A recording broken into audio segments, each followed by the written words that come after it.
Баршаңызға қайырлы күн. Бүгін сіздермен өте жеңіл жасалатын, әрі тәтті дәмді болып шығатын банофи пай деп аталатын пирог дайындайтын боламыз.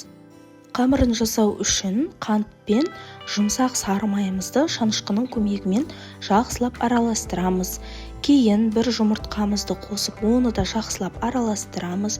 Және де алдын ала електен өткізілген ұнымызға бір шай қасық разрыхлитель қосып, оны да осылай барлығын салып жібереміз. Және қолымыздың көмегімен жұмсақ қамыр дайындаймыз. Ол қамырды тоңазытқышқа 30 минутқа қойып қоямыз.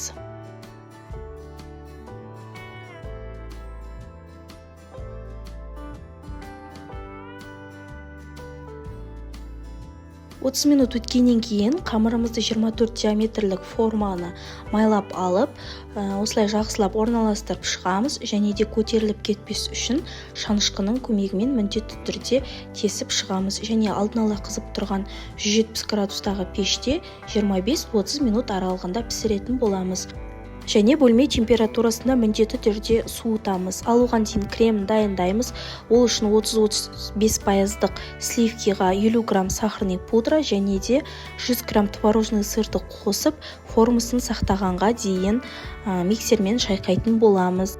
Толықтай суыған жаңағы песочный тестомызға жарты банка вареный сгущенкамызды жақсылап жағып шығамыз. Және де банандарымызды осындай етіп турап, міндетті түрде осылай салып шығасыздар. Банандарыңыз үлкен болса, онда бір банан жетеді, ал кішкентай болса, 1,5-2 банан кетуі мүмкін. Одан кейін банаға дайындап алған кремімізді осындай насадкамен пакетикқа салып, болмаса, ол міндетті емес.